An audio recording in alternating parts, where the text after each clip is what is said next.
व्यवस्था विवरण, व्यवस्था का दोहराया जाना और परमेश्वर के व्यवहार का अवलोकन। इसमें हम देखेंगे पीछे मुड़कर देखना, ऊपर की ओर देखना, आगे की ओर देखना, दोहराना, अगुवाई के लिए योग्यताएं, परमेश्वर की व्यवस्था का दोहराया जाना। जब परमेश्वर हमें धन की आशीष देता है, झूठे नबी, विभिन्न व्यवस्थाएं। व्यवस्था विवरण का अर्थ है एक दूसरी व्यवस्था। ये इसलिए है क्योंकि इसमें व्यवस्था के बहुत से पहलुओं को दोहराया गया है। हम इस पुस्तक को दो तरह बांट सकते हैं। सबसे पहले तो हम इसे मूसा द्वारा दिए गए 3 उपदेशों में बांट सकते हैं। एक, पहला उपदेश अध्याय 1 से 4। 2, दूसरा उपदेश अध्याय 5 से 26। और 3, तीसरा उपदेश 27 से 30। और ये सब उस मनुष्य द्वारा बोला गया था जिसने जलती हुई झाड़ी के पास प्रभु से ये कहा था कि वह बोलने में भद्दा है। पुस्तक का समापन मूसा के गीत के साथ होता है। अध्याय 32, मूसा की आशीष अध्याय 33 और मूसा की मृत्यु अध्याय 34। और इसको बांटने का दूसरा तरीका है कि इसे 3 दिशाओं में देखती हुई मानी जाए। एक, पीछे की ओर देखती हुई। 2 संदेश जो पीछे मुड़कर जंगल में बिताए गए 40 वर्षों के दौरान परमेश्वर की विश्वास योग्यता को देखते हैं। अध्याय 1 से 11। 2, ऊपर की ओर देखती हुई। 2 संदेश जो ऊपर की ओर परमेश्वर को देखते हैं, उसके नियमों द्वारा। परमेश्वर के नियमों द्वारा मनुष्य अपनी जरूरत को देख पाता है। अध्याय 12 से 31। और 3, आगे की ओर देखती हुई। 2 संदेश जो आगे की ओर उन अद्भुत बातों को देखते हैं जो परमेश्वर भविष्य में करने वाला है। अध्याय 32 से 33। हम सभी को अपने जीवन में इन 3 दिशाओं में देखते रहने की जरूरत है। हम चाहे कितने भी बड़े बूढ़े क्यों न हो जाए, लेकिन हमें इन 3 दिशाओं में देखना बंद नहीं करना चाहिए। पीछे मुड़कर देखना, हमें पीछे की ओर देखने की जरूरत है। मैंने अपने जीवन में बहुत बार पीछे मुड़कर देखा है कि प्रभु ने मेरी कैसे अगुवाई की है और उससे मेरे विश्वास का नवीनीकरण हुआ है। मेरे सामने कोई ऐसी परिस्थिति आती है जिसमें से निकलने का कोई रास्ता नजर ही नहीं आता, तब मैं अपने आप को बाइबल में दी गई प्रतिज्ञाएं याद दिलाता हूँ और दूसरे विश्वासियों द्वारा मुझे उत्साहित करने वाली बातें सुनता हूँ। लेकिन मेरे विश्वास को सबसे ज्यादा बल तब मिलता है जब मैं पीछे मुड़कर देखता हूँ। प्रभु मुझसे पूछता है, क्या मैंने कभी तुझे एक बार भी नीचे गिरने दिया है? मुझे ये जवाब देना ही पड़ता है, नहीं प्रभु, एक बार भी नहीं। फिर वो मुझसे कहता है, मैं अब तुझे गिरने नहीं दूंगा। पीछे मुड़कर देखने वाली नजर ने मुझे बाकी सब बातों से ज्यादा उत्साहित किया है। क्या आप फिर से गिर गए हैं? पीछे मुड़कर देखिए कि परमेश्वर ने कैसे आपको क्षमा किया था। जब उसने आपको क्षमा किया था, उस समय क्या वो ये नहीं जानता था कि आप फिर गिरेंगे? क्या ये उसके लिए हैरानी की बात थी कि आप फिर से गिर गए हैं? नहीं, उसने आपको फिर से क्षमा कर दिया है। कृतज्ञता के साथ पीछे मुड़कर देखिए, इससे आपके विश्वास को बल मिलेगा। प्रभु की दया के लिए उसे धन्यवाद देते रहिए। जब आप बीते समय की अपनी निष्फलताओं को देखेंगे तो आपके लिए आसान हो जाएगा कि आप अपने आसपास के उन विश्वासियों के प्रति दयालु हो जो निष्फल होते हैं।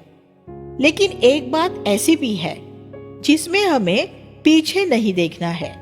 पौलुस ने कहा, जो बातें पीछे रह गई है उन्हें भूलकर आगे बढ़ता जाता हूं। फिलिपियो 3:13।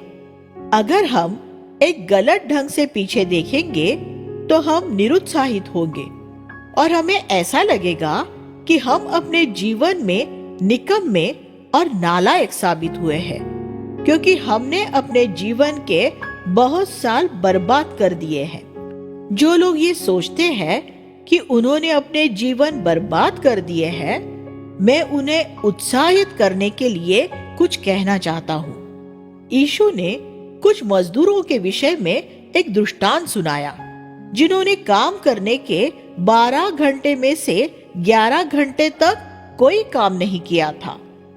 आखिरी घंटे में एक आदमी ने उन्हें काम पर बुलाया और उन्हें अपनी दाख की बारी में काम करने के लिए भेजा। उन्होंने जाकर सिर्फ 1 घंटा ही काम किया, लेकिन यीशु ने कहा कि उन्हें उनकी मजदूरी पहले मिली। जिन्होंने 12 घंटे काम किया उन्हें उनकी मजदूरी आखिर में मिली। मेरी आशा है कि इससे आपको उत्साह मिलेगा। हमें निराशा के साथ पीछे नहीं देखना है और न ही हमें गर्व से पीछे देखना है। जो बातें पीछे रह गई है उन्हें भूलने में वे सब बातें शामिल हैं जो हमें निराश करती है और जो हमें गर्व से भरती है। अगर आप किसी ऐसी बात के विषय में सोचते हैं जो आपको निराश करती है या आपको गर्व से भरती है, तो मैं आपसे यही कहूंगा कि आप जितने जल्दी हो सके उन्हें भूल जाइए। लेकिन हमें उन सब कामों के लिए हमेशा कृतज्ञता के साथ पीछे मुड़कर परमेश्वर की ओर देखने की जरूरत है जो उसने हमारे लिए किए हैं। मैं इस पीछे मुड़कर देखने की बात कर रहा हूं। पतरस कहता है कि जो लोग इस तरह पीछे मुड़कर नहीं देखते और अपने पापों से धुलकर शुद्ध होने को भूल बैठे हैं, वे अंधे और अदूरदर्शी है। 2 पतरस 1:9। ऊपर की ओर देखना। हमें ऊपर की ओर देखने की भी जरूरत है। हमें ऊपर देखना नहीं छोड़ना चाहिए और प्रभु की महिमा को ज्यादा से ज्यादा देखते रहना चाहिए। यीशु की ऐसी बहुत सी महिमा है जो हमने अभी तक नहीं देखी है। वो देखने के लिए हमें एक भूख होनी चाहिए, क्योंकि पवित्र आत्मा हमें उसी स्वरूप में बदलना चाहता है। हम जैसे जैसे प्रभु की महिमा को देखते हैं, वैसे वैसे हम नम्र और दीन होते जाएंगे, क्योंकि तब हमें अपनी स्वयं की जरूरत नजर आएगी। अपने जीवन के अंत तक नम्रता की दशा में बने रहने का यही रहस्य है। ऐसे व्यक्ति के लिए गर्व से भर जाना बहुत आसान होता है, जिसका परमेश्वर ने अभिषेक किया है और जिसे वो बहुत सामर्थ्य के साथ इस्तेमाल करता है। मैंने ऐसे बहुत से प्रचारक देखे हैं। परमेश्वर ने क्योंकि उन्हें इस्तेमाल किया है, इसलिए वे गर्व से भर गए हैं और लोगों से दूर हो गए हैं। वह कौन सी बात है जो हमारे जीवन के अंत तक हमें टूटेपन और दीनहीन दशा में बनाए रखेगी? सिर्फ एक ही बात, यीशु की ओर देखते रहना, जो हमारे विश्वास का कर्ता और उसे पूरा करने वाला है। जब हम यीशु की ओर देखते हैं तो गर्व करना हमारे लिए असंभव होता है। एक मनुष्य में तभी गर्व भरता है जब वह दूसरे लोगों की तरफ देखता है और ये कल्पना करने लगता है कि वह उनसे बेहतर है या उनसे ज्यादा अभिषिक्त है या उनसे ज्यादा इस्तेमाल हुआ है आदि। लेकिन अगर वह ऊपर की ओर यीशु को देखेगा तो वह मन फिराकर मुंह के बल धूल में गिरेगा, जैसे पतमुस द्वीप में प्रेरित यूहन्ना गिरा था। और अगर वह यीशु की ओर देखता रहेगा तो वह अपना मुंह हमेशा धूल में ही रखेगा। हम में से हर एक को अपने मुंह धूल में रखना सीखना चाहिए। वह एक सुरक्षा की जगह है। इसलिए अगर आप चाहते हैं कि परमेश्वर आपके दिनों के अंत तक आपसे प्रसन्न रहे, तो ऊपर की ओर देखते रहिए। हमें कभी भी अंदर की ओर पहले नहीं देखना चाहिए। हमें पहले हमेशा ऊपर की ओर ही देखना चाहिए। हमें यीशु की ओर देखना चाहिए। और जब हम उसकी महिमा को देखते हैं तो हमें अपना पाप नजर आएगा। अपने पाप देखने का ये सबसे अच्छा तरीका है, वरना हम निरुत्साहित होंगे। आगे की ओर देखना, हमें आगे की ओर भी देखना है, विश्वास से देखना है। परमेश्वर ने हमारे लिए अद्भुत बातें तैयार की हुई है। उसने हमारे करने के लिए एक महान काम रखा हुआ है। हम नहीं जानते कि हमें कब इस संसार को छोड़कर जाना है, लेकिन इससे पहले कि प्रभु आए, हमें इस पृथ्वी पर उसके योग्य कुछ काम करने की अपेक्षा रखनी चाहिए। संसार में ज्यादातर लोग भविष्य की ओर डर और चिंता से देखते हैं, लेकिन हम विश्वास से देखते हैं। परमेश्वर ने व्यवस्था विवरण में मूसा से कहा कि वह इस्राएलियों से कहे कि वे हमेशा उस दिन की ओर अपेक्षा के साथ देखते रहे जब वे कनान में रहेंगे। व्यवस्था विवरण में उसने इज़राइल के बहुत दूर भविष्य की नबूवत की। दोहराया जाना, व्यवस्था विवरण में हम एक बात देखते हैं। इसमें ऐसी बहुत सी बातें दोहराई गई है जो पहले ही मूसा की पुस्तकों में लिखी हुई थी। हमें इस दोहराए जाने से विचलित नहीं होना चाहिए। हमें सत्य में जकड़ने के लिए बातों का दोहराया जाना जरूरी होता है। यही वजह है कि परमेश्वर ने अपने वचन में बहुत सी बातों को दोहराया है। यहूदा के राजाओं का इतिहास 2 बार दोहराया गया है, पहले राजाओं की दोनों पुस्तकों में और फिर इतिहास की पुस्तकों में। नए नियम के आरंभ में यीशु की एक की जगह 4 जीवनी आत्मकथा क्यों दी गई है? चारों सुसमाचारों में बहुत सी बातों को दोहराया गया है। कुछ घटनाओं का 4 बार उल्लेख किया गया है। वे चारों सुसमाचारों में दर्ज है। इसका जरूर कोई बहुत अच्छा कारण होगा।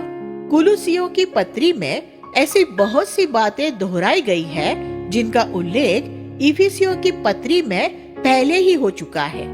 इससे हम ये सीखते हैं कि प्रेरितों को अपनी बातें दोहराने में कोई संकोच नहीं होता था। कुछ प्रचारक एक ही विषय पर दिए गए अपने संदेश को नहीं दोहराना चाहते, क्योंकि लोगों के सामने वे बदनाम नहीं होना चाहते। उन्हें लोगों की जरूरत पूरी करने से ज्यादा ये चिंता होती है कि लोग उनके विषय में क्या सोचेंगे। मैंने एक सुसमाचार प्रचारक के विषय में सुना, जिसने एक शहर में अपनी 7 दिन की सभाओं में प्रतिदिन एक ही विषय पर प्रचार किया। ये अवश्य है कि तेरा नया जन्म हो। एक व्यक्ति जिसने मन नहीं फिराया था, 7 दिन तक एक ही विषय पर हुए प्रचार को सुन सुनकर उकता गया और उसने प्रचारक से पूछा कि आप प्रतिदिन एक ही विषय, ये अवश्य है कि तेरा नया जन्म हो, पर ही क्यों प्रचार करते हैं? प्रचारक ने जवाब दिया, इसलिए क्योंकि ये अवश्य है कि तेरा नया जन्म हो। उसके सवाल का यही सही जवाब था। उस संदेश का तब तक दोहराया जाना जरूरी था जब तक कि उसका नया जन्म नहीं हो जाता। उसे और कुछ सुनने की जरूरत नहीं है।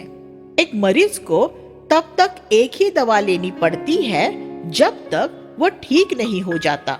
इसी तरह अगर आप मुझसे ये कहेंगे कि मैं बार बार ये क्यों कहता हूँ, पाप पर जय प्राप्त करें, तो मेरा ख्याल है कि इसका जवाब आपको मालूम है, क्योंकि ये जरूरी है कि आप पाप पर जय प्राप्त करें। पुरानी वाचा के नबी एक ही संदेश को बार बार इसलिए दोहराते थे क्योंकि इज़राइल के लिए यह जरूरी था कि वे उनके लिए दिए जा रहे परमेश्वर के संदेश को साफ तौर पर सुने। यिर्मयाह ने एक ही संदेश का प्रचार 40 साल तक किया, यहाँ तक कि वह स्वयं उस संदेश का प्रचार करते करते थक गया। लेकिन बहुत बार इससे पहले कि लोग सत्य को ग्रहण करने योग्य बन सके, उन्हें एक ही संदेश को 10 बार सुनाने की जरूरत पड़ सकती है। इसलिए हमें एक ही श्रोतागण के सामने एक ही विषय पर बार बार प्रचार करने से लज्जित नहीं होना चाहिए। अगर हम अभिषिक्त जन हैं, तो संदेश में हर बार एक ताजगी होगी। अगर हम लोगों से आदर पाना चाहेंगे, तो हम उसे नहीं दोहराएंगे। लेकिन अगर हम उनका भला चाहेंगे, तो हम उसे तब तक दोहराएंगे जब तक वो उनकी समझ में नहीं आ जाता। ये एक और पाठ है जो हम व्यवस्था विवरण दूसरी व्यवस्था से सीखते हैं। व्यवस्था विवरण का आरंभ अध्याय 1-2 में इस कथन के साथ होता है, होरेब से सेईर पर्वत के मार्ग से होकर कादेश बरने तक 11 दिन की यात्रा है। होरेब से, जहां इज़राइलियों को व्यवस्था दी गई थी, कादेश बरने, जहां से उन्हें कनान में प्रवेश करना था, सिर्फ 11 दिन की यात्रा की दूरी थी। लेकिन उन्होंने प्रवेश नहीं किया। 11 दिन यात्रा फिर उनके लिए 38 साल की यात्रा हो गई। आप स्कूल की पढ़ाई की 12 कक्षाएं 12 सालों में सफलतापूर्वक पूरी कर सकते हैं, या उसमें 20 साल भी लगा सकते हैं। ये आप पर निर्भर है। 11 दिनों और 38 साल में कितना फर्क है। अगर हमने परमेश्वर की इच्छा से बाहर रहते हुए अपने जीवन के 38 साल बर्बाद किए हैं, तो हम परमेश्वर से क्षमा मांग सकते हैं उन वर्षों के लिए जो हमने अपनी मनमानी करने में, भोग विलास में और धन संपत्ति इकट्ठी करने में खर्च कर दिए हैं। अंत में आप ये कह सकते हैं, प्रभु मुझे क्षमा कर दीजिए, मैंने अपने जीवन के 38 साल बर्बाद कर दिए हैं। क्या परमेश्वर आपको क्षमा कर देगा? निश्चित रूप में कर देगा। लेकिन क्या वह आपको बर्बाद हो चुके 38 साल लौटा देगा? नहीं। सर्व सामर्थी परमेश्वर भी हमें बीता हुआ समय वापस नहीं दे सकता। क्या परमेश्वर गुजरा हुआ साल और उसमें रखे सारे मौके हमें फिर से दे सकता है? नहीं। वह हमें अगला साल दे सकता है, लेकिन वह हमें गुजरा हुआ साल नहीं दे सकता। जो मौके हमारे पास बीते हुए समय में थे, वे अब हमेशा के लिए खो चुके हैं। इसलिए जरूरी है कि अगर परमेश्वर हमारे जीवन में 11 दिनों में कुछ करना चाहता है, तो हम ये सुनिश्चित करें कि उसमें 11 दिन से ज्यादा समय न लगे। अध्याय 2:14 में लिखा है कि मिस्र से निकलने के बाद इज़राइल को कादेश बरने पहुंचने में 2 साल लगे, लेकिन उन्हें कनान में प्रवेश करने में 38 साल का और समय लगा, जिससे कि उन्हें जंगल में कुल 40 सालों तक भटकना पड़ा। अगुवाई करने की योग्यता। अध्याय 1:13 में हम देखते हैं कि मूसा उसके द्वारा इज़राइल के लिए चुने जाने वाले अगुओं की योग्यताओं के विषय में निर्देश देता है। मैं चाहता हूँ कि आप उन 3 गुणों पर ध्यान दें जो उसने अगुओं में देखने चाहे: बुद्धि, समझ और अनुभव। पहली योग्यता बुद्धि थी। बुद्धि ज्ञान से भिन्न होती है। ज्ञान अध्ययन से प्राप्त होता है। इसलिए जिनके पास चतुराई से भरे मस्तिष्क होते हैं वे इसमें श्रेष्ठ प्रदर्शन करते हैं। बुद्धि बहुत सी पीड़ाओं और परीक्षाओं में से गुजरने से मिलती है। इसलिए जो विश्वास योग्य होते हैं वे इसमें श्रेष्ठ प्रदर्शन करते हैं। जीवन की परिस्थितियों में ज्ञान को व्यावहारिक रूप में इस्तेमाल करना बुद्धि है। ये हो सकता है कि आपके पास बाइबल का बहुत सा ज्ञान हो, लेकिन कोई ईश्वरीय बुद्धि न हो। नीति वचन की पुस्तक बुद्धि प्राप्त पर बहुत जोर देती है। पवित्र शास्त्र को जानने पर नहीं, बल्कि परमेश्वर को जानने पर जोर देती है। बहुत से लोग जो बाइबल का अध्ययन करते हैं ज्ञान का संग्रह कर लेते हैं, लेकिन ज्ञान के वृक्ष में से मृत्यु उत्पन्न हुई थी। ज्ञान घमंडी बनाता है। 1 कुरिन्थियों 8:1। जीवन का वृक्ष बुद्धि देता है, जो ये सिखाती है कि हमें कैसे जीना है और जीवन की विभिन्न परिस्थितियों में से कैसे आगे बढ़ना है। इसलिए एक अगुए के लिए बुद्धि पहली योग्यता है।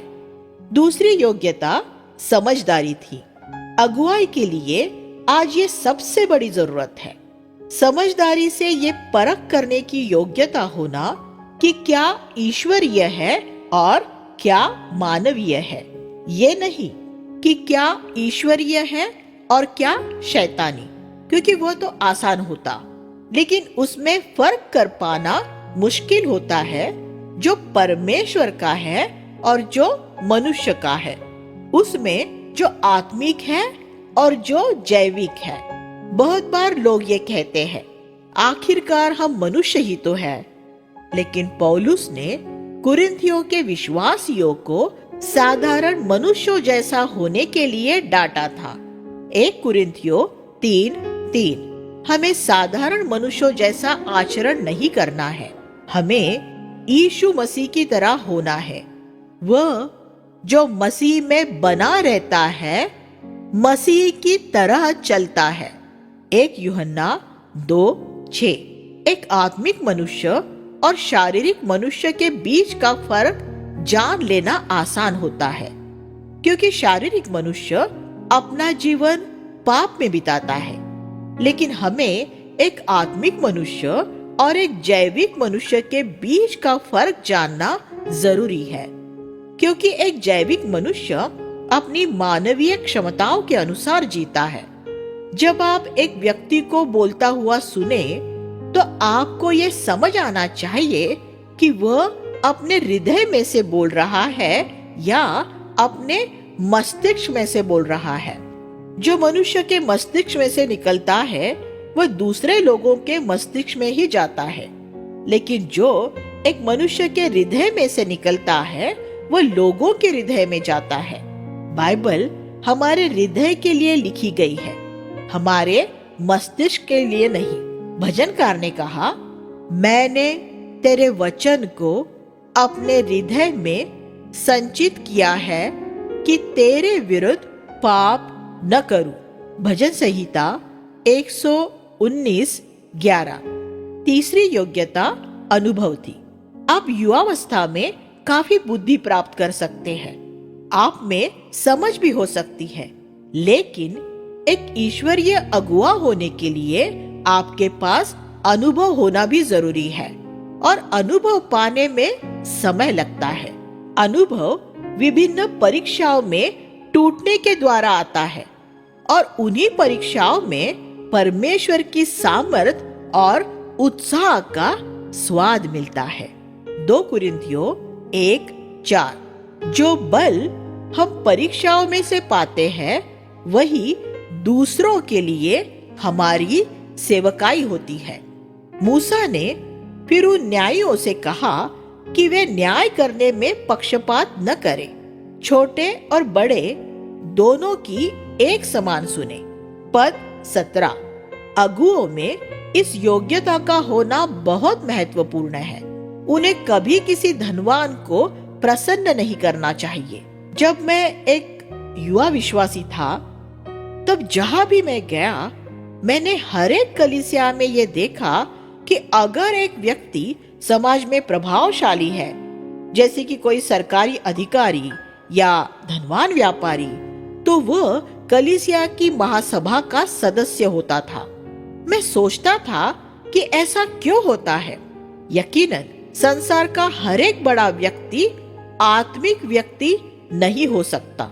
असल में बाइबल तो ये कहती है, परमेश्वर ने संसार के निर्धनों को विश्वास में धनवान होने के लिए चुना है। याकूब 2:5। ये स्पष्ट था कि ये लोग उनके सांसारिक प्रभाव की वजह से चुने गए थे।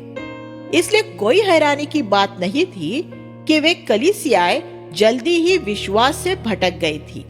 याकूब अध्याय 2 में जिस पक्षपात के खिलाफ हमें चेतावनी दी गई थी, उन कलीसियाओं ने वही पक्षपात किया था। तब मैंने ये फैसला किया था कि अगर प्रभु ने मेरे परिश्रम द्वारा कभी कोई कलीसिया स्थापित की, तो मैं प्रभावशाली लोगों को नहीं, आत्मिक लोगों को अगुओं के रूप में नियुक्त करूंगा।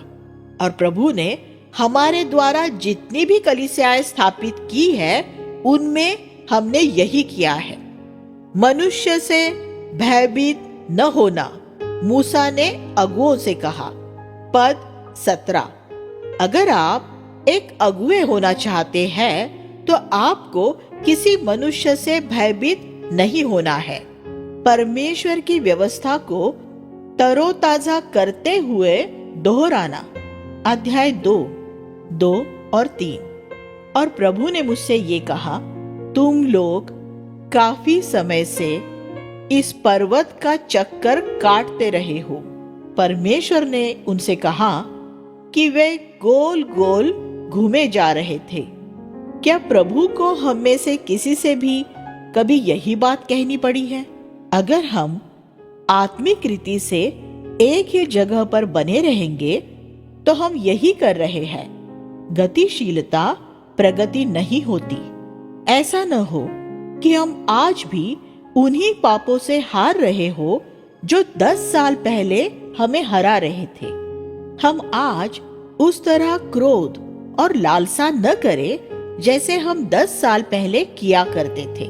अगर हम ऐसा कर रहे हैं, तो हम गोल गोल ही घूम रहे हैं। प्रभु अब हमें आगे बढ़ने के लिए बुला रहा है।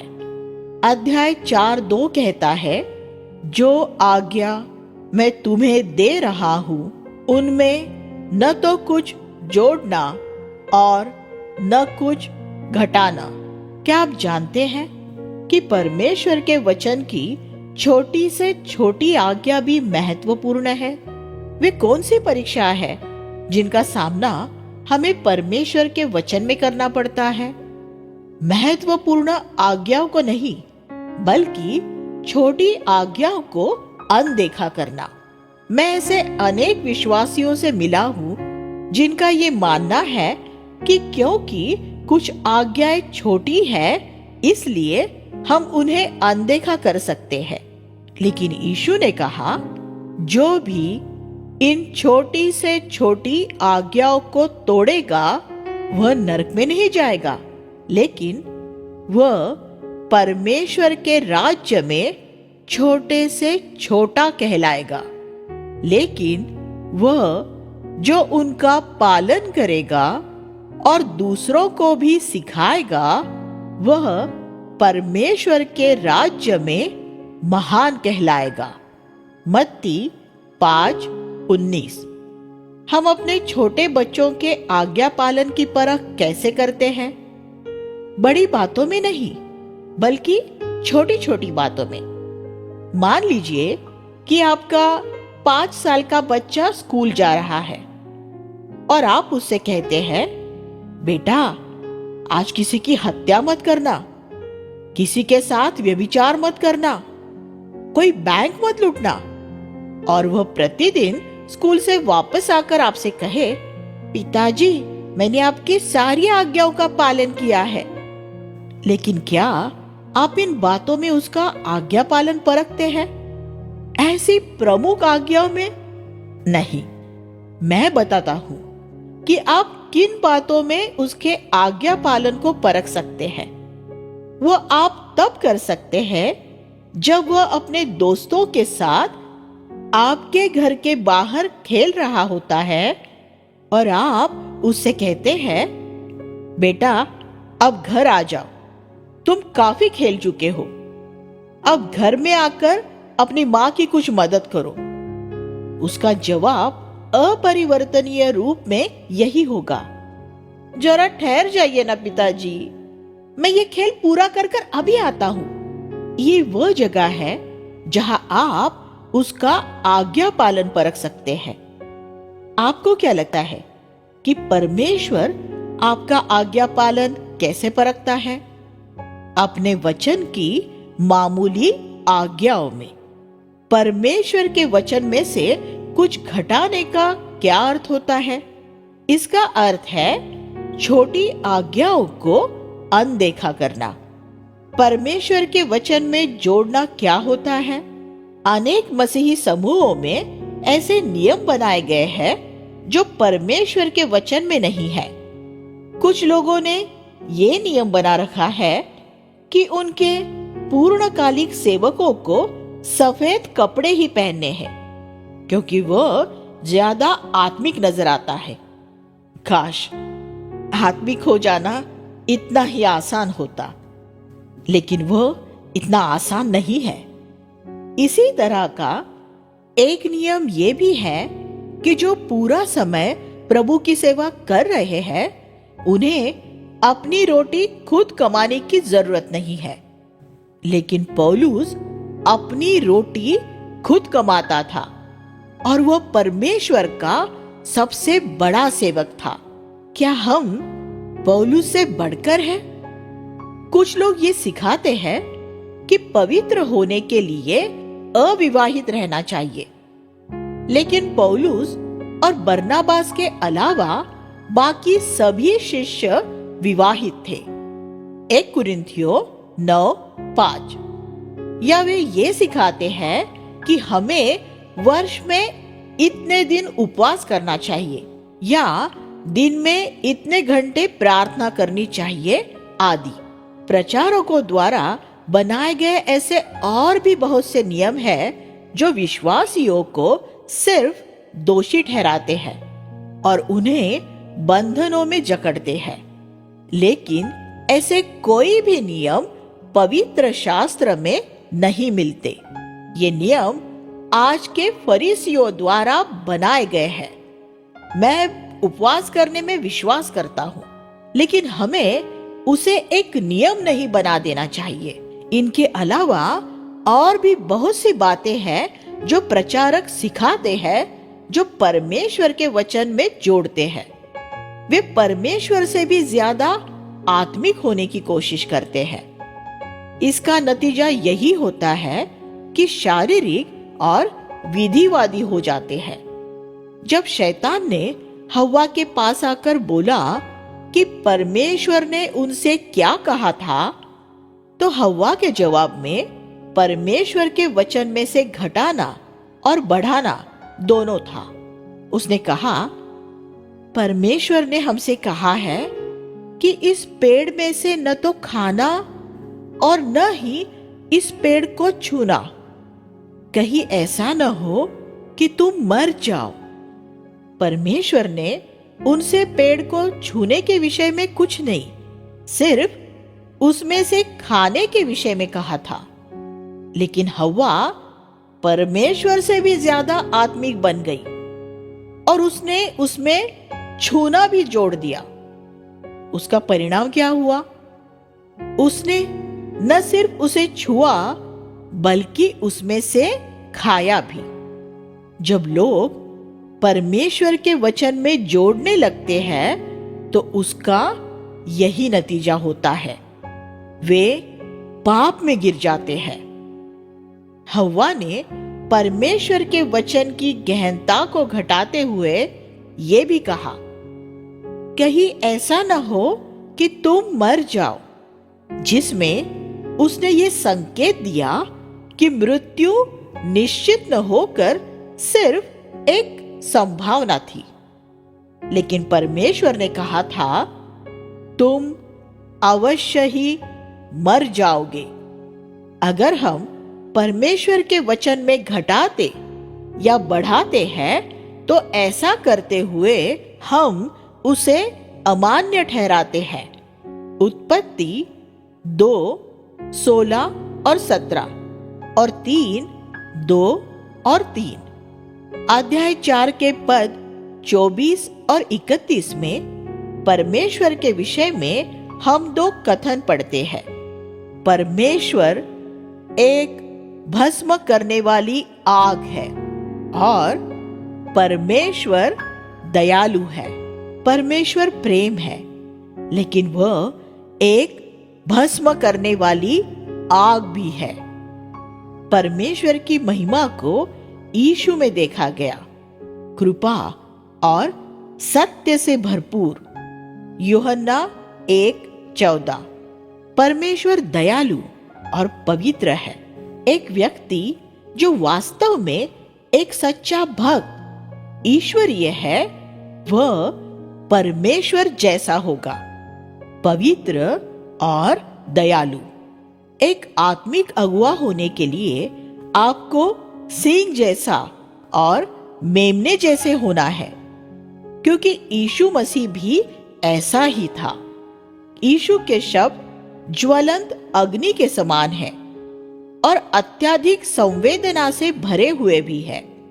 ऐसा न सोचिए कि जो व्यक्ति संवेदना से भरा है वह एक आत्मिक व्यक्ति है, और जो प्रज्वलित या जलाली और सख्त है वह आत्मिक मनुष्य नहीं है। दोनों ही असंतुलित है। परमेश्वर की महिमा कृपा और सत्य से भरपूर है। अध्याय 4:29 में मूसा ने कहा, इज़राइली अगर अपने पूरे मन व पूरे जीव से परमेश्वर को ढूंढेंगे तो वह उन्हें मिल जाएगा। इर्मया ने इर्मया 29:13 में यही कहा है। बहुत से लोग परमेश्वर को इसलिए नहीं पाते क्योंकि वे उसे सिर्फ इतनी ही ईमानदारी से खोजते हैं जितना कि वे रात के समय घास में गिरे 10 पैसे के सिक्के को ढूंढते हैं। आप उस सिक्के को कितनी देर तक ढूंढेंगे? आप कुछ समय तक उसे ढूंढेंगे और अगर वह नहीं मिलेगा तो आप आगे बढ़ जाएंगे। लेकिन अगर आप 10,000 रुपयों की गड्डी कहीं रखकर भूल गए तो उसे आप कितनी देर तक ढूंढेंगे? क्या आप परमेश्वर को इस तरह ढूंढते हैं? जो परमेश्वर को यत्न से खोजते हैं उन्हें वह प्रतिफल देता है। इब्रानियों 11:6। आप परमेश्वर को कितने बेसब्री से खोजते हैं? आप कितने आग्रही होकर पाप पर जय पाने की खोज में रहते हैं? आप अपने क्रोध और अपनी लैंगिक वासना पर जय पाने के लिए कितने इच्छुक होते हैं? आप पवित्र शास्त्र को समझने और परमेश्वर के राज्य में उपयोगी होने के प्रति कितने जिज्ञासु रहते हैं? आप कितनी बेसब्री से पवित्र आत्मा से भरे जाने की खोज में रहते हैं? एक बार नहीं बल्कि बार बार अपने मसीह जीवन में आप निरंतर तरोताजा रहने के लिए कितने आतुर होते हैं। अगर आपने अब तक ये बातें प्राप्त नहीं की है जो कि सब आपके लिए परमेश्वर की इच्छा है, तो उसकी वजह सिर्फ यही है कि आपने अब तक पूरे हृदय से परमेश्वर को नहीं खोजा है। यीशु ने हमें सिखाया है कि हम तब तक मांगे, ढूंढे और खटखटाए जब तक कि हमारा पिता स्वर्ग में से हमें जवाब न दे दे। मूसा यहाँ यही सिद्धांत सिखा रहा था। अध्याय 5 में हम 10 आज्ञाओं का दोहराया जाना पाते हैं। यहाँ पद 15 में विश्राम दिन सब मनाने का एक और कारण दिया गया है। उन्हें विश्राम दिन इस वास्तविकता को याद करने के लिए मनाना था कि उन्हें मिस्र में से छुटकारा उनकी अपनी ताकत से नहीं मिला था। उन्हें मिस्र में से प्रभु छुड़ा कर लाया था। उन्होंने 430 साल तक कोशिश की थी, लेकिन वे आजाद नहीं हो पाए थे। फिर प्रभु ने उन्हें एक ही रात में आजाद कर दिया। ये विश्राम दिन का संदेश था। वह मनुष्य जो परमेश्वर में भरोसा रखता है, उस मनुष्य से ज्यादा हासिल कर पाता है जो गतिविधियों में व्यस्त रहता है। लेकिन इजरायली लोग इस शिक्षा को बहुत जल्दी भूल गए। हम उनके इतिहास में फिर बाद में पढ़ते हैं कि उन्होंने परमेश्वर की आज्ञा का उल्लंघन किया और ज्यादा धनवान होने के लिए विश्राम दिन में भी काम किया। परमेश्वर ने हालांकि उन्हें 7वें साल भूमि को विश्राम देने के लिए कहा था, फिर भी वे उसे जोतने बोने का काम करते रहे थे। लेकिन अपने उस सारे परिश्रम का उन्हें क्या प्रतिफल मिला? परमेश्वर ने उन्हें एक बार फिर 70 साल के लिए बेबीलोन में बंधुआई में भेज दिया। लेकिन जो परमेश्वर में भरोसा रखता है, वह अपने सभी संघर्षों में से विश्राम पाता है। वैसे ही जैसे परमेश्वर ने अपने काम से सब्त के दिन विश्राम किया था, ये विश्राम दिन का संदेश है। इब्रानियों 4, 9 और 10। अध्याय 5, 29 में अपने लोगों के लिए हम परमेश्वर की सबसे बड़ी अभिलाषा पाते हैं। पवित्र शास्त्र में काश ऐसा हो, ये वाक्यांश बड़ा दुर्लभ है, लेकिन यहाँ हम परमेश्वर को इसका उपयोग करते देखते हैं। काश ऐसा हो कि उनका मन सदा ऐसा ही बना रहे कि वे मेरा भय मानते हुए मेरी सब आज्ञाओं पर चलते रहे, जिससे उनकी और उनके वंश की सदा भलाई होती रहे। परमेश्वर की ये अभिलाषा है कि हमारे साथ और हमारे वंश के साथ सदा भलाई होती रहे। क्या आप ये जानते हैं? वह चाहता है कि हमारे लिए सब कुछ सर्वश्रेष्ठ हो, और उसने हमें अपनी आज्ञाएं दी है कि हमारे साथ भलाई होती रहे। बाइबल निर्माता के निर्देश है। अगर आप बिजली से चलने वाला कोई महंगा उपकरण खरीदते हैं, तो उसके साथ आपको एक निर्देश पुस्तिका भी मिलती है, जिसमें उस उपकरण के उपयोग के लिए आपको निर्देश दिए जाते हैं। आप बहुत ध्यान से उन निर्देशों का पालन करते हैं, क्योंकि आप ये नहीं चाहते कि वो महंगा उपकरण फूक जाए या खराब हो जाए। उसके निर्माता बनाने वाले का अक्सर पहला निर्देश यही होता है कि जब तक आप उन सब निर्देशों को अच्छी तरह पढ़ न ले, तब तक आप उस उपकरण को न तो चलाएं और न ही उसका इस्तेमाल करें। हमारा निर्माता कौन है? परमेश्वर। और बाइबल वह पुस्तक है जिसमें मनुष्य के रूप में हमारे सही तरह काम करने के निर्देश दिए गए हैं। अगर आप इन निर्देशों का पालन नहीं करेंगे, तो आप अपने जीवन या विवाह को बर्बाद कर लेंगे।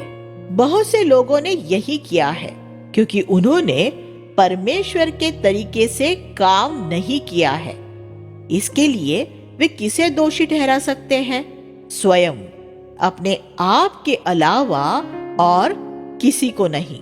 बहुत से विश्वासियों ने भी अपने जीवन को खराब कर लिया है क्योंकि उन्होंने निर्माता के निर्देशों का पालन नहीं किया है।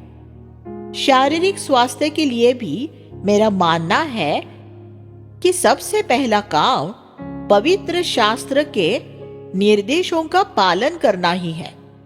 जब प्रभु कहता है, मैं तेरा चंगा करने वाला हूं, तो असल में वह कह रहा है, मैं तेरा स्वास्थ्य हूं।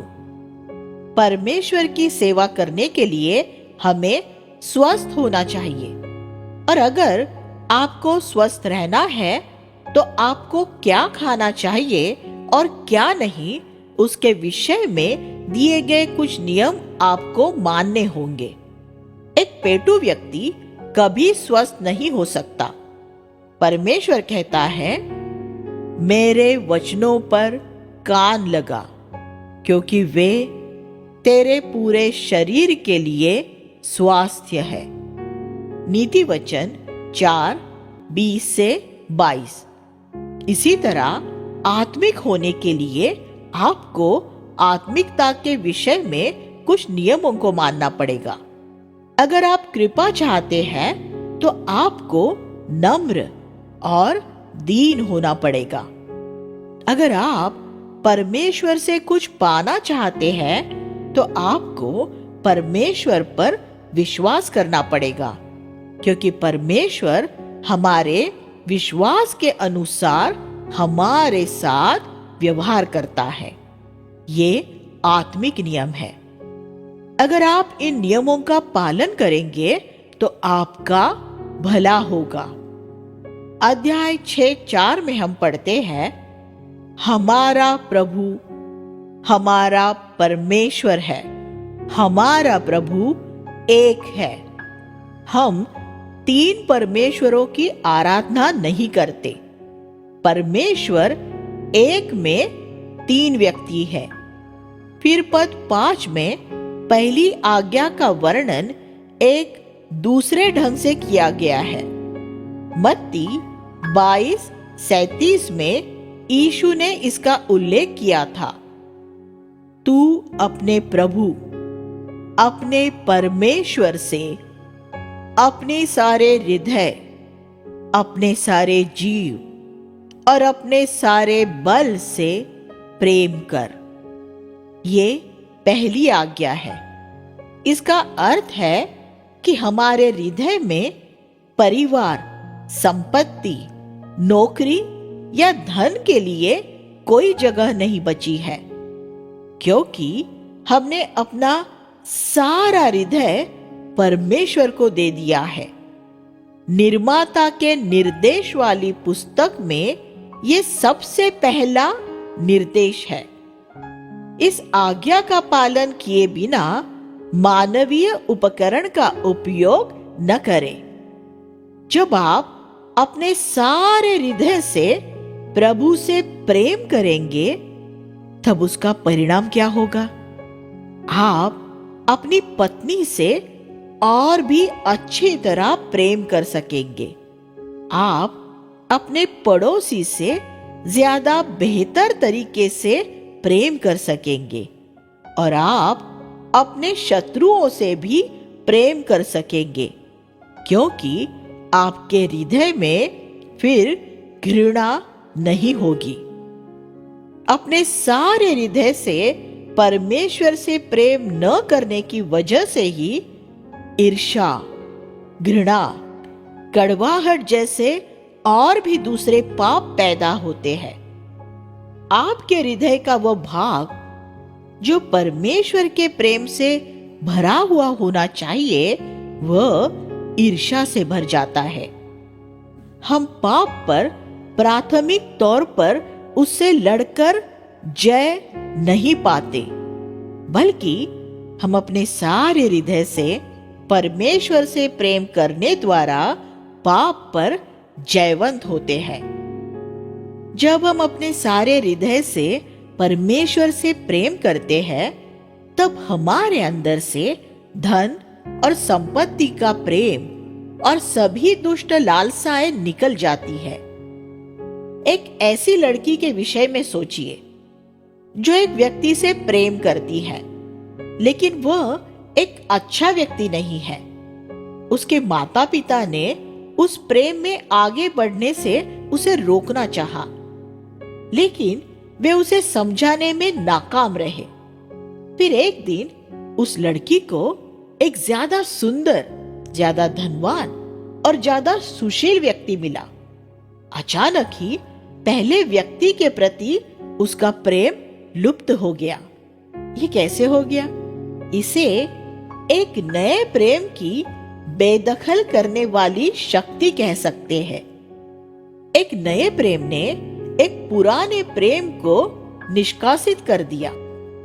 इस बात को मसीही जीवन पर लागू कीजिए।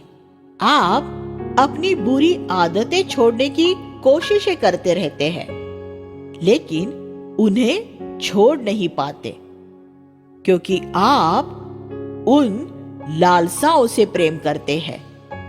फिर एक दिन आप यीशु की महिमा को देखते हैं और आप उससे अपने पूरे हृदय से प्रेम करने लगते हैं। तब क्या होता है?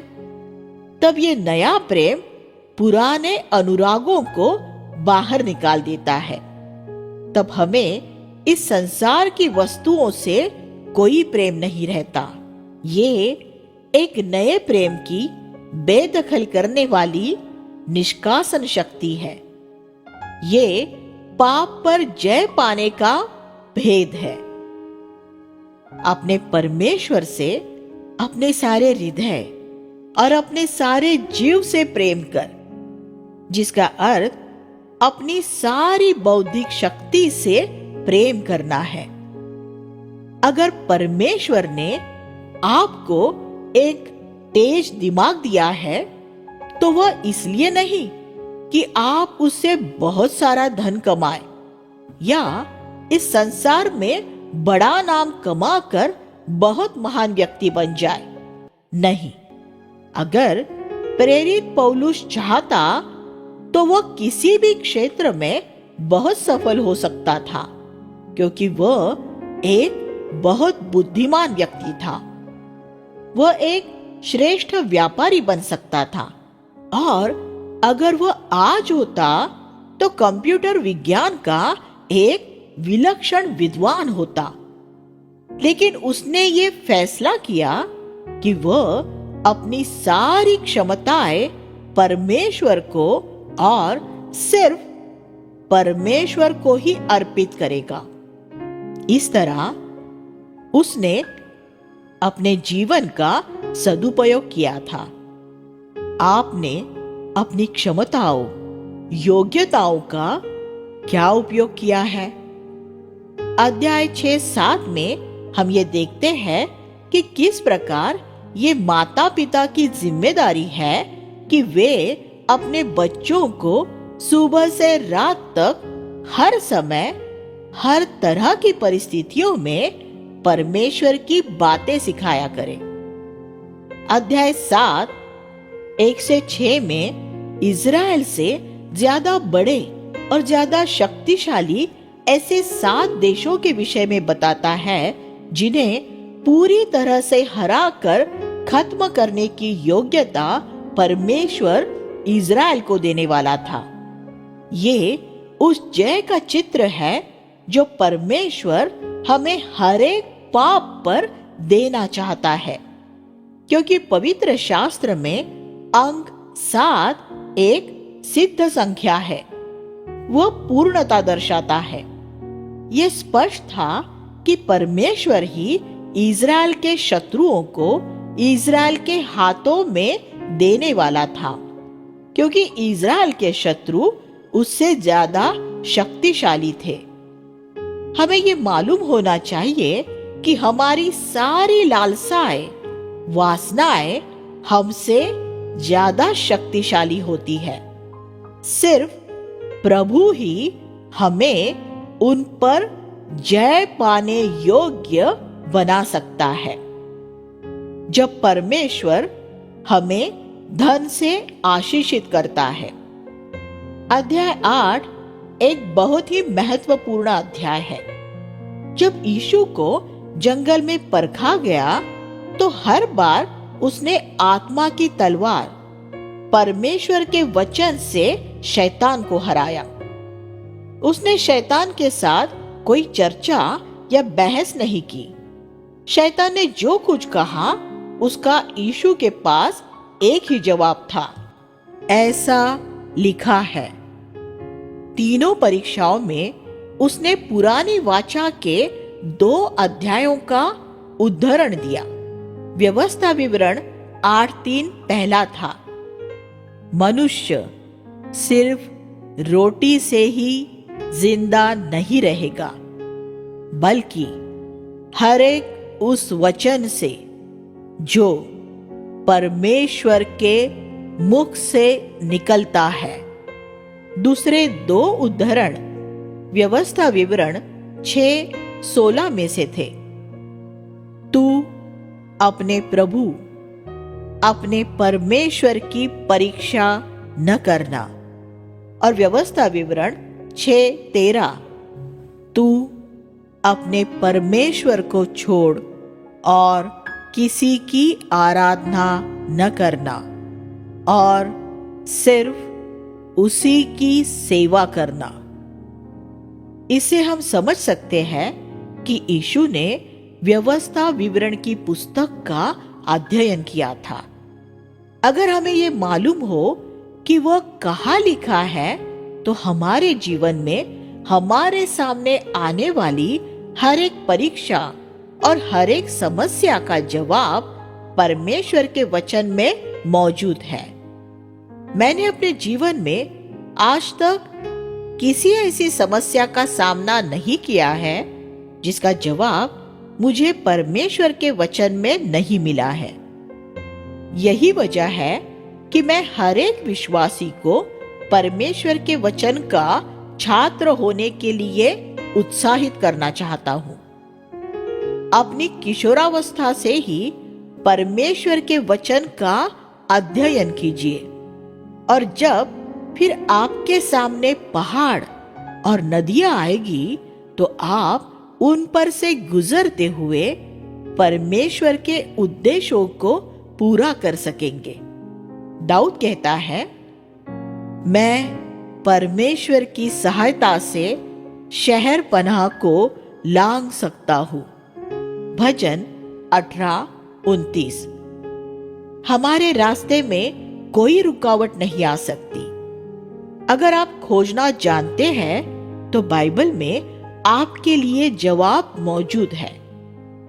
यीशु ने एक किशोर और एक युवक के रूप में पवित्र शास्त्र का गहन अध्ययन किया था, इसलिए उसके पास हर एक परीक्षा के लिए जवाब था। शैतान उसे धोखा नहीं दे सकता था।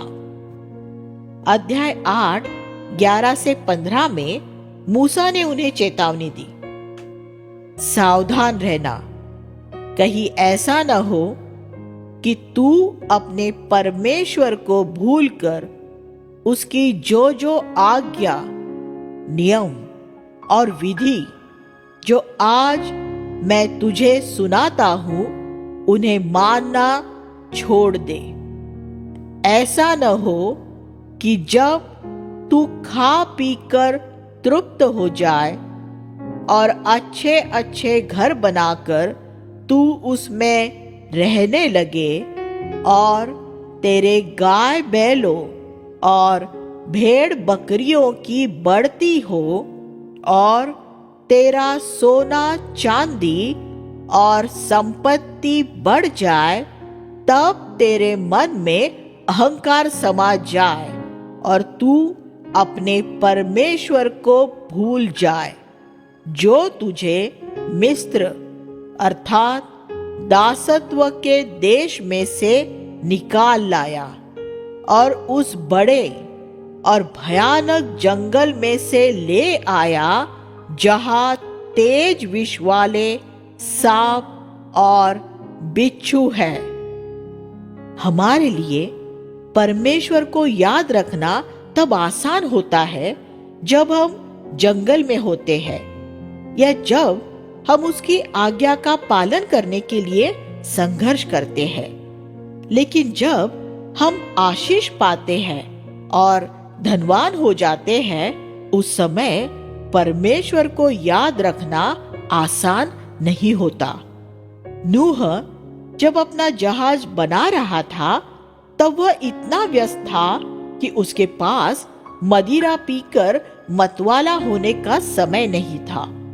लेकिन जब वह जल प्रलय में से बच गया और पृथ्वी के एकमात्र परिवार के जयवंत मुखिया के रूप में जहाज से बाहर आया, तो वह मदिरा पीकर मतवाला हो गया। दाऊद जब शाऊल से बचने के लिए एक गुफा से दूसरी गुफा में भागता फिर रहा था, तब उसने अद्भुत भजन लिखे और उस समय वह परमेश्वर के बहुत नजदीक था। लेकिन जब उसे बहुत आराम मिल गया और वह बहुत धनवान हो गया और उसे स्वयं युद्ध पर जाने की जरूरत नहीं रही और वह अपने युद्धों में दूसरों को भेजने वाला और स्वयं महल में आराम करने वाला हो गया, तब उसने बतशेबा के साथ पाप किया। अगर उस दिन वह युद्ध में गया होता तो उसने बतशेबा को न देखा होता। 2 शमूएल 11:1। सुलेमान ने इसलिए पाप किया क्योंकि वह बहुत चैन, आराम और सुख वैभव में रह रहा था। इज़राइल ने मूर्तियों की पूजा करना कब शुरू किया था? उन्होंने जंगल के 40 सालों में सोने के बछड़े की घटना के अलावा कभी मूर्ति पूजा नहीं की थी। लेकिन कनान में आने के बाद बहुत जल्दी उन्होंने मूर्ति पूजा शुरू कर दी थी। जब हम सोचते हैं कि हमारे पास भरपूरी से है, तब हम खतरे में पड़ जाते हैं। अगर हम आर्थिक रूप से संकट में हैं, तो परमेश्वर का धन्यवाद कीजिए। ये परमेश्वर के नजदीक बने रहने में आपकी मदद करेगा। लेकिन इसका अर्थ ये नहीं है कि जब हमारे पास बहुत हो तो हमें परमेश्वर को भूल जाना चाहिए।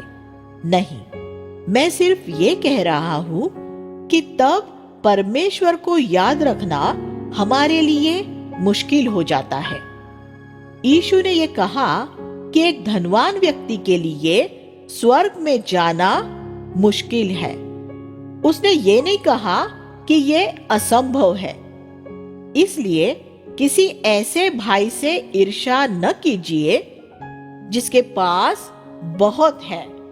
उसके लिए परमेश्वर के नजदीक रहना ज्यादा मुश्किल है। इस बात के लिए धन्यवाद दे कि आपके पास उससे कम है। उसमें आपका उद्धार रखा हो सकता है।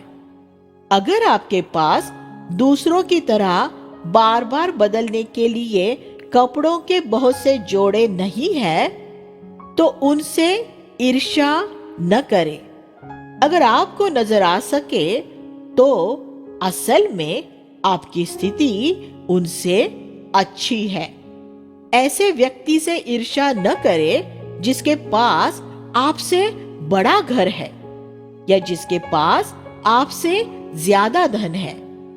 ऐसे लोग ज्यादा बड़े खतरे में है। ये फैसला परमेश्वर पर छोड़ दे कि वो आपको क्या देना चाहता है। थोड़े में भी संतुष्ट रहिए। मैंने देखा है कि कितने प्रचारकों ने भरपूरी द्वारा अपना नाश किया है। उनसे हमें सीखना चाहिए। एक समझदार मनुष्य दूसरों की गलतियों से सीखता है। अध्याय 9 से 11 में मूसा इज़राइलों की नई पीढ़ी को उनके पूर्वजों के इतिहास में से चेतावनी देता है, जिन्होंने परमेश्वर की आज्ञा का उल्लंघन किया था और मर गए थे। वो उन्हें दोबारा चेतावनी देता है कि परमेश्वर एक भस्म करने वाली आग है।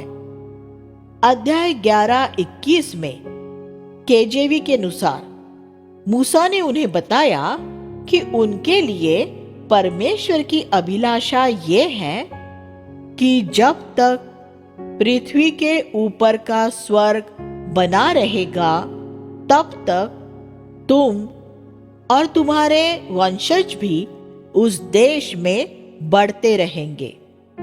परमेश्वर की हम सब के लिए यही इच्छा है कि पृथ्वी पर हमारे दिन स्वर्ग के दिनों की तरह हो।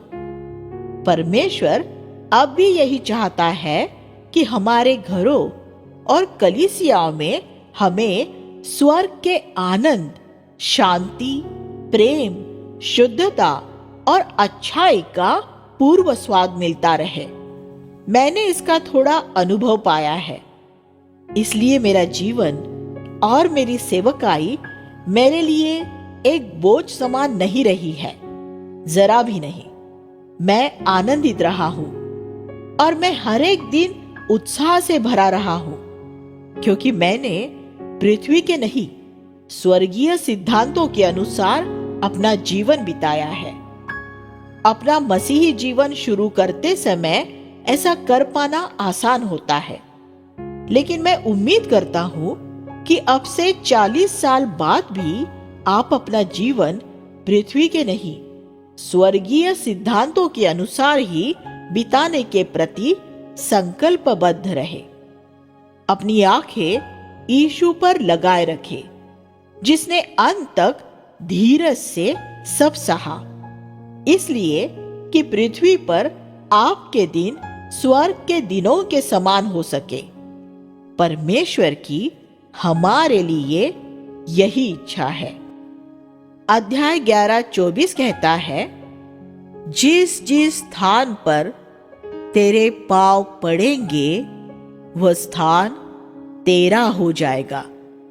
परमेश्वर की इच्छा यह है कि हम हर एक स्थान में उसकी इच्छा पूरी करें, कि हम हर एक निर्बलता पर जय पाए।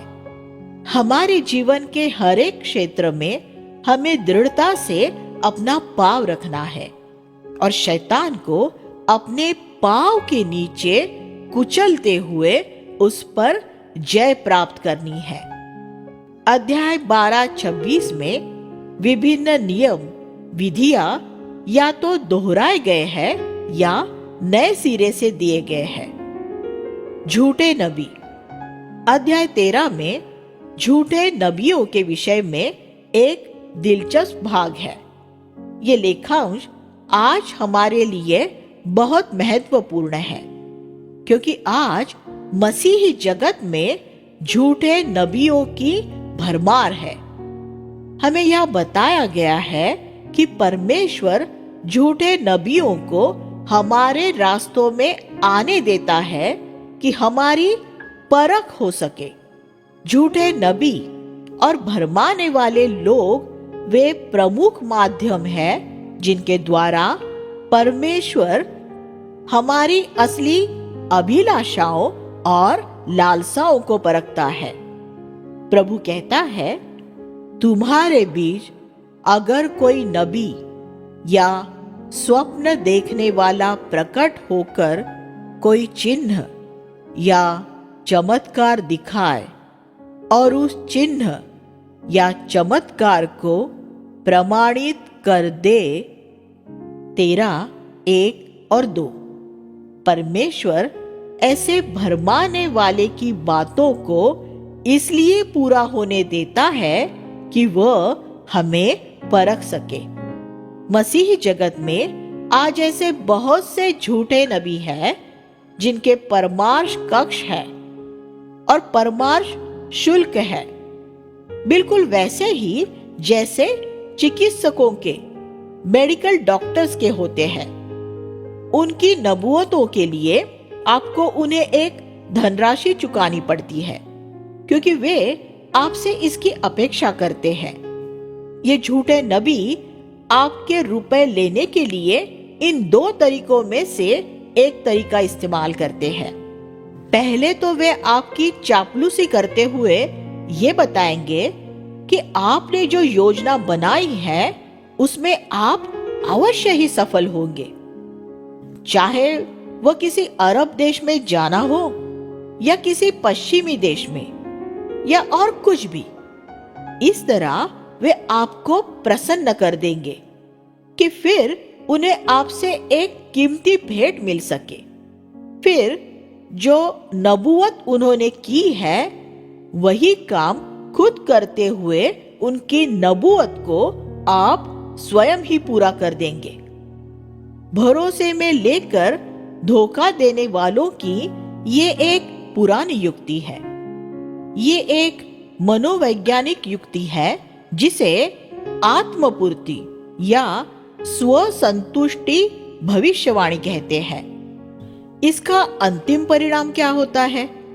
आप प्रसन्न हो जाते हैं, क्योंकि आप सोचते हैं कि आप जहां जाना चाहते थे वहां जाने के लिए नबी से आपको परमेश्वर से स्वीकृति मिल गई है। नबी भी प्रसन्न हो जाता है, क्योंकि उसे एक कीमती भेंट मिल गई है। शैतान भी प्रसन्न हो जाता है, क्योंकि उसने उस झूठे नबी और आपको भरमा दिया है। इसमें सिर्फ परमेश्वर और स्वर्ग के दूतों को ही कोई प्रसन्नता नहीं होती। और उनका दूसरा तरीका ये होता है कि वे आपके ऊपर मंडरा रहे किसी ऐसे खतरे की चेतावनी देकर आपको डराते हैं जिसके विषय में आपको कोई जानकारी नहीं है। वे आपको बताएंगे कि शैतान आपके पीछे लगा है, लेकिन वे आपके लिए प्रार्थना करेंगे कि आप उस खतरे में से बच जाओ। इस तरह भी वे आपके रुपए ऐंठते हैं, क्योंकि किसी अस्तित्वहीन खतरे से आपको बचा लेने के लिए आप उनके बहुत आभारी हो जाते हैं। दोनों ही स्थितियों में उनका उद्देश्य आपकी जेब तक पहुंचना होता है, लेकिन वे आपको मसीह की भक्ति से बहुत दूर ले जाएंगे। प्रभु कहता है, तुम उस नबी या स्वप्न देखने वाले की बात पर ध्यान न देना, क्योंकि तुम्हारा परमेश्वर ये जानने के लिए तुम्हें परख रहा है कि तुम अपने परमेश्वर से प्रेम करते हो या नहीं। पद 3। ये झूठे नबी स्वर्गीय नहीं, हमेशा पृथ्वी की बातों पर जोर देते हैं। वे लोगों को आत्मिक नहीं, भौतिक बातों में लगाए रखते हैं। उनका संदेश यही होता है, आओ हम दूसरे ईश्वरों के पीछे जाएं। महत्वाकांक्षा, धन, सुख, भोग आदि के ईश्वर।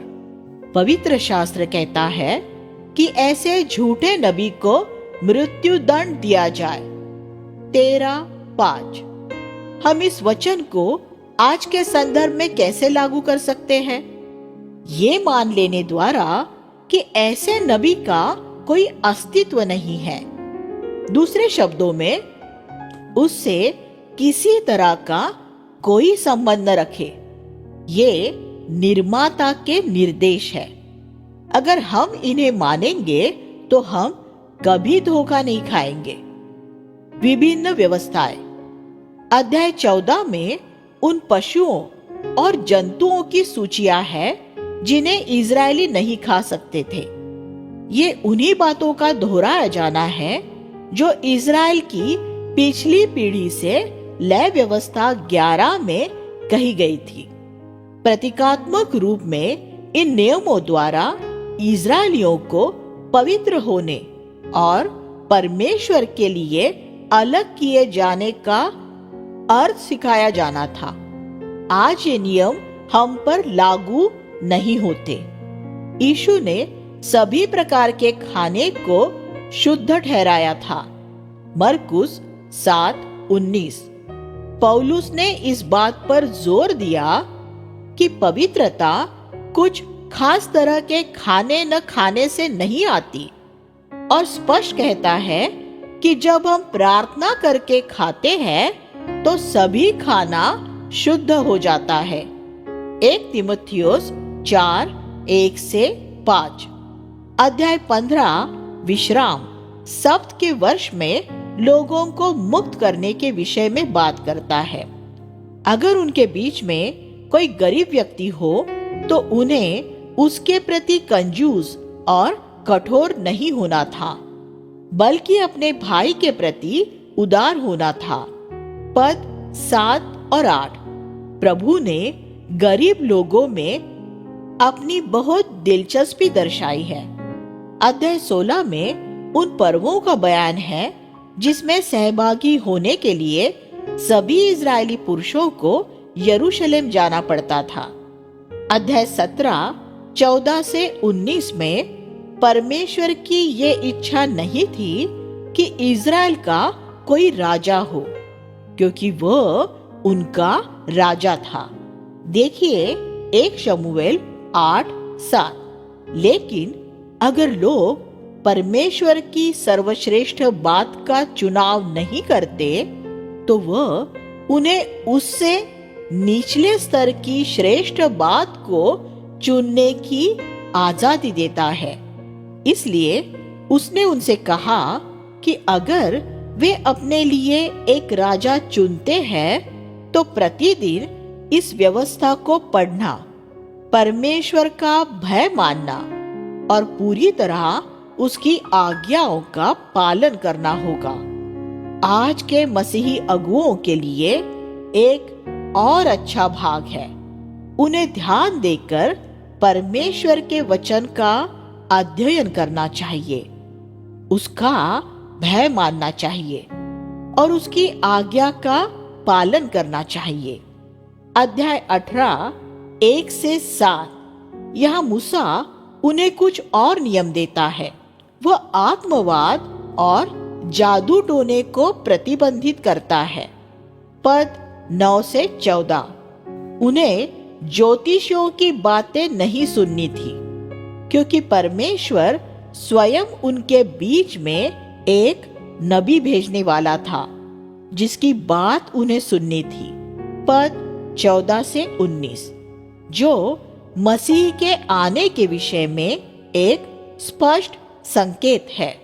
अध्याय 18-20 में उन्हें प्रभु के नाम में ऐसा कुछ भी बोलने के लिए मना किया गया था जिसकी आज्ञा उसने नहीं दी थी। ये एक ऐसी चेतावनी है जिसकी मसीही लोगों को बहुत जरूरत है, क्योंकि ऐसे बहुत है जो कुछ खास तरह से मसीही समूहों में अपनी बात को अधिकार पूर्ण बनाने के लिए ये कहते हुए नबूवत करते हैं, प्रभु यूं कहता है, और फिर जो कुछ उनके मन में आता है वो बोलते हैं। ये इतना गंभीर पाप है कि परमेश्वर ने ऐसे नबी को मार डालने की आज्ञा दी है। परमेश्वर कहता है, मैंने उनसे बात नहीं की है, फिर भी उन्होंने नबूवत की है। यिर्मयाह 23:21। परमेश्वर के वचन में इन सारी चेतावनियों के बावजूद इस पापमय काम के खिलाफ मुश्किल से ही कहीं कोई आवाज सुनाई देती है। निष्ठावान मसीहों के विशाल जनसमूह आज इन झूठी नबूवतों द्वारा भरमाए जा रहे हैं। अगर हम वह नहीं बोल रहे हैं जो परमेश्वर ने वास्तव में पवित्र शास्त्र में कहा है, तो हमें ये कहने का कोई अधिकार नहीं है, प्रभु यूं कहता है। अगर हम ऐसा करते हैं तो हम परमेश्वर के वचन में जोड़ रहे हैं। अध्याय 18, 21 और 22 में झूठे नबियों को पहचानने का एक तरीका बताया गया है। जो नबूवत वह करता है वह पूरी नहीं होती। ऐसा व्यक्ति एक झूठा नबी है।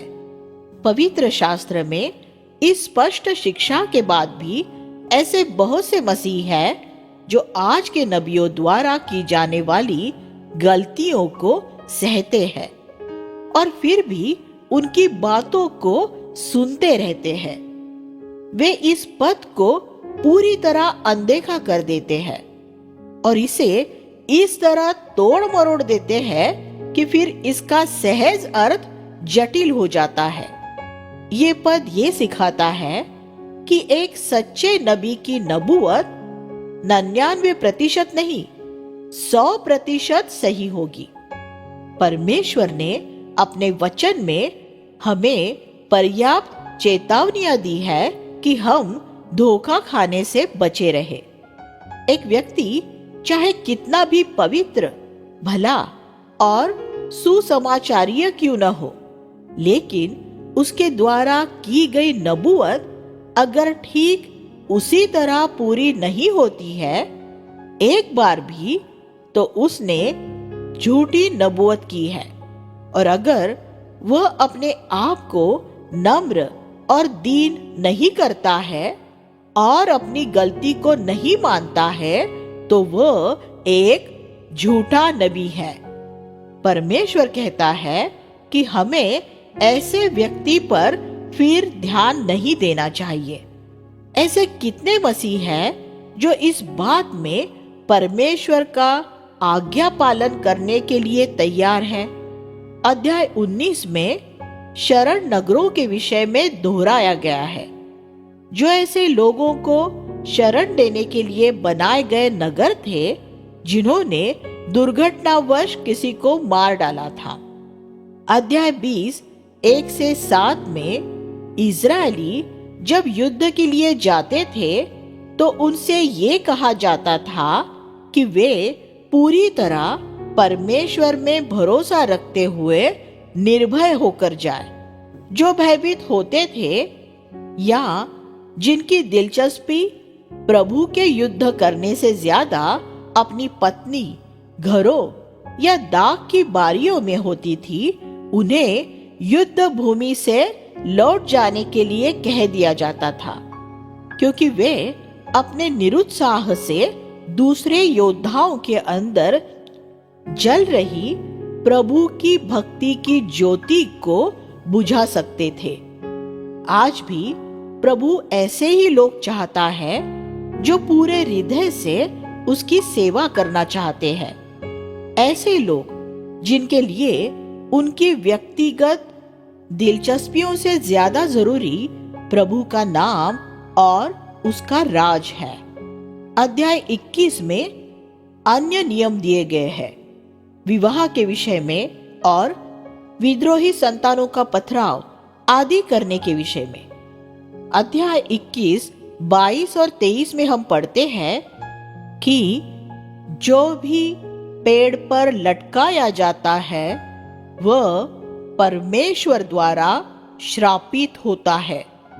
इसी पद का पौलुस ने गलातियों 3:13 में उल्लेख करते हुए ये दर्शाया है कि कलवरी की सूली पर लटकने द्वारा मसीह हमारे लिए श्रापित हुआ था कि वह हमें उस श्राप से मुक्त कर दे जो हम पर इसलिए आना था क्योंकि हम परमेश्वर की व्यवस्था का सिद्ध रूप में पालन नहीं कर सके हैं।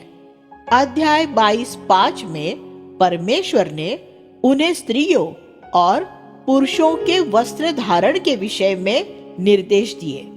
पुरानी वाचा में ये एक ऐसा नियम है जो प्रतीकात्मक तौर पर हमें ये सिखाता है कि स्त्री और पुरुष के बीच जो फर्क परमेश्वर द्वारा तय किए गए हैं, हमें उन्हें बनाए रखना है और दोनों लिंगों के लिए जो विभिन्न काम उसने निश्चित किए हैं, हमें उनका आदर करना है। हम उस नियम में पशु सृष्टि के लिए परमेश्वर की गहरी दिलचस्पी को देख सकते हैं, जिसमें उसने एक घोंसले में पाई जाने वाली ऐसी मादा को पकड़ने से मना किया था जिसके बच्चे भी उसके साथ थे। 22, 6 और 7 पशुओं के लिए भी परमेश्वर की संवेदना हमें एक बड़ा सत्य सिखाती है। वह हमारी, जो उसके बच्चे हैं, और भी कितनी ज्यादा देखभाल करेगा। अध्याय 23 और 24 में हम नैतिकता, स्वच्छता, तलाक और ऐसे दूसरे नियम पाते हैं जो ये सुनिश्चित करते हैं कि गरीबों का शोषण न हो, बल्कि उनकी देखभाल की जाए। अध्याय 24, 6 से 21 को पढ़ना हमारे लिए ये जानने के लिए अच्छा है कि परमेश्वर गरीब लोगों में कितनी गहरी दिलचस्पी रखता है। अध्याय 25 और 26 में दूसरे अलग अलग प्रकार के नियम सूचीबद्ध किए गए हैं और अध्याय 27 में ऐसे लोगों पर सार्वजनिक तौर पर श्राप घोषित किया गया है जो कुछ खास तरह के पाप करते हैं। अध्याय 28 एक लंबा अध्याय है जिसे 2 भागों में बांटा हुआ है। पहले 14 पद वे प्रतिज्ञाएं है कि अगर वे परमेश्वर के नियमों का पालन करेंगे तो वह कैसे उन्हें आशीष देगा, और अगले 54 पद ये बताते हैं कि परमेश्वर उन्हें कैसे दंडित करेगा जो उसकी आज्ञाओं का उल्लंघन करते हैं।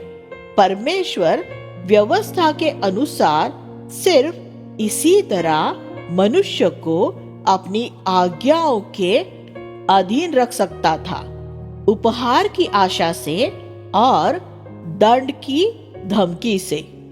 हम बच्चों के साथ भी यही तरीका इस्तेमाल करते हैं। हम इसे चॉकलेट और छड़ी पद्धति, आज्ञा पालन करने पर चॉकलेट से पुरस्कृत किया जाना और आज्ञा उल्लंघन करने पर छड़ी से दंडित किया जाना।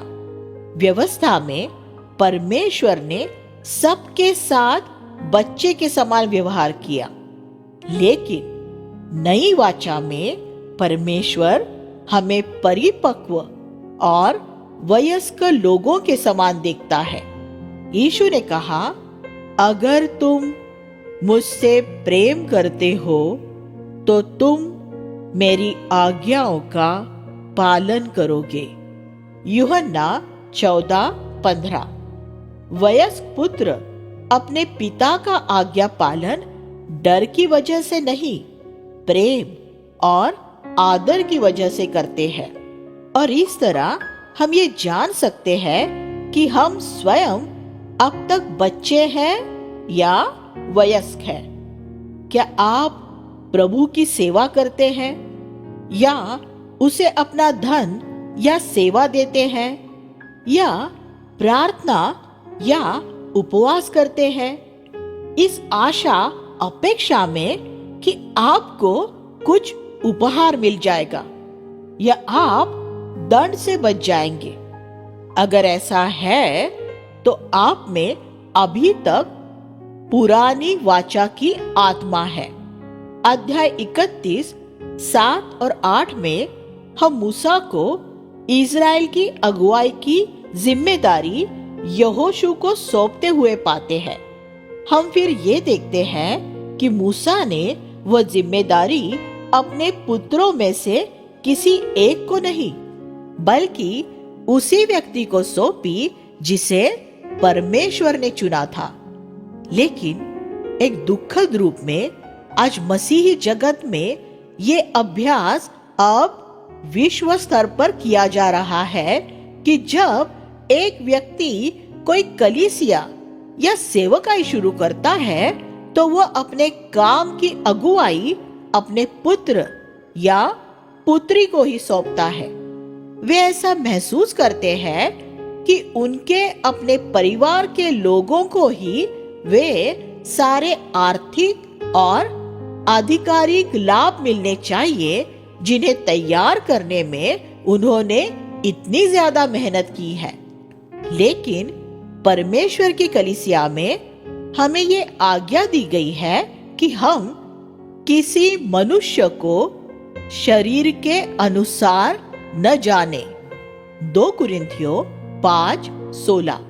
हमारे परिवार के सदस्यों को भी नहीं, लेकिन मसीह जगत में मूसा जैसे अगुए पाना अब दुर्लभ है। अध्याय 32 में हम मूसा का गीत पढ़ते हैं। मूसा ने एक भजन भी लिखा है, भजन संहिता 90, और वह भी एक गीत है। अध्याय 33 में परमेश्वर इज़राइल के सब गोत्रों को आशीष देता है।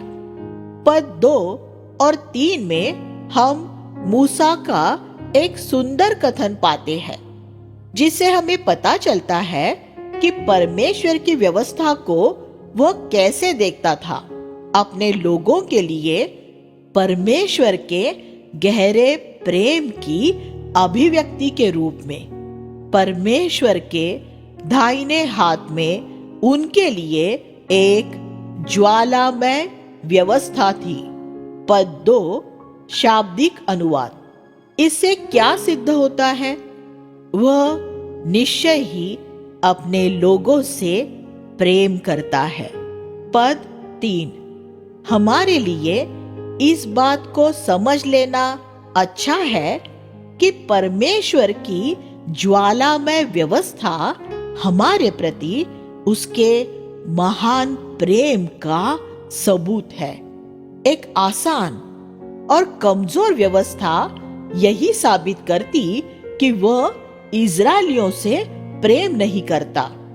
अध्याय 34 में हम मूसा की मृत्यु के विषय में पढ़ते हैं। मूसा के मरने के 30 दिन के बाद इज़राइल ने प्रतिज्ञा देश में प्रवेश किया। आइए प्रार्थना करें। हे स्वर्गीय पिता, हम आपका धन्यवाद करते हैं एक मनुष्य के अद्भुत उदाहरण के लिए। हमारे जैसा जुनून का एक मनुष्य मूसा, जिसने इज़राइल के लोगों को सिखाया, उन्हें चेतावनी दी और उन्हें प्रोत्साहित किया। हमारी मदद कीजिए ताकि हम भी वैसे ही पुरुष और स्त्री बने जो आसपास के लोगों को प्रोत्साहित करें, जो उनके पूरे हृदय से आपसे विश्वास योग्य बने। हम यीशु के नाम से प्रार्थना करते हैं, आमीन।